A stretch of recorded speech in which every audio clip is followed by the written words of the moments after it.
All the articles you have come to love in Equus magazine are now available in this podcast, Equus on Audio.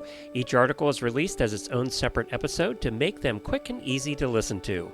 Search Equus on Audio to subscribe on your favorite podcast player, and you'll never miss an article. You can enjoy your favorite equine videos all in one place with Ride TV, the ultimate equine streaming platform. The newly relaunched Ride TV has all the series you love, like mini horses and ridiculous ranches, plus top-tier training videos and event footage from Horse and Rider On Demand and BarrelRacing.com. Live the action, learn from the pros, love the stories. Subscribe to Ride TV today for only $19.99 to see where your ride takes you. Visit ridetvgo.tv to subscribe. This article was posted on March 27, 2024. It was written by Christine Barakat and is titled, Study Reveals Preferences for Extreme Equine Head and Neck Shapes. A slight but significant human tendency to prize extremes in equine head and neck shapes may have negative implications for horses, according to Australian researchers. Overflexion of the neck, also called roker, is a welfare concern in some disciplines of riding.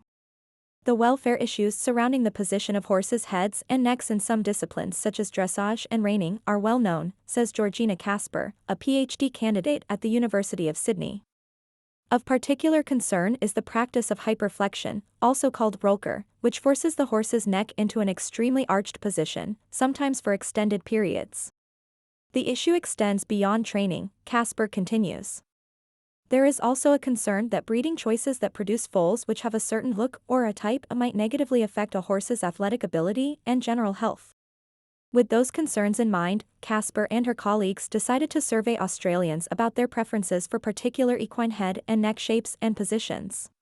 Respondents were asked to choose their ideal shape from a series of silhouettes representing various facial profiles: straight, concave, convex, ear lengths and positions, neck shapes, thick, thin, cresty, straight, and head and neck positions, low, high, arched. There were no correct answers among these choices, says Casper. Head and neck shape varies widely among horses, she says. The silhouettes at either end of each category were quite extreme, however, I have certainly found these shapes to exist within the horse population. The respondents also provided demographic data and described their level of experience with horses. In all, 1,234 responses were collected. When they tabulated the results, the researchers discovered that people generally preferred intermediate equine head shapes and profiles, but a small but notable proportion of people opted for extremes. I think we expected that most people would be drawn to the neutral or intermediate shape, says Casper. However, it is worth acknowledging that although those that chose the extreme were in the minority, they were there. For instance, 57% of respondents preferred the intermediate neck shape, but 38% preferred a thicker than typical neck. One of our questions when we undertook this study was whether we were inherently drawn to thicker necks or whether it was something that, through experience, we learned to like, says Casper. Research has shown that sale horses in magazines are presented with an arched neck, and we know that in the show ring cresty necks are favored. We know that many horses in ancient art are often portrayed with very cresty, arched necks. Perhaps this signifies power and speed in the same way. Casper says the fact that experienced respondents preferred thicker necks compared to those that didn't own or ride horses warrants further investigation. With regard to head shape, 58% of respondents choose an intermediate profile, while 28% preferred a more concave shape.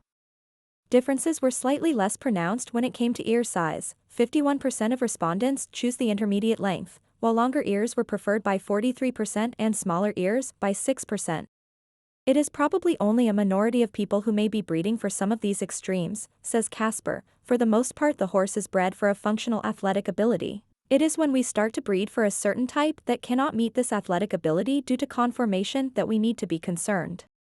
One particularly encouraging finding of the study, says Casper, is that only 7% of respondents preferred a head and neck position classified as behind the vertical, meaning the horse's neck was excessively bent to tuck his nose toward his chest.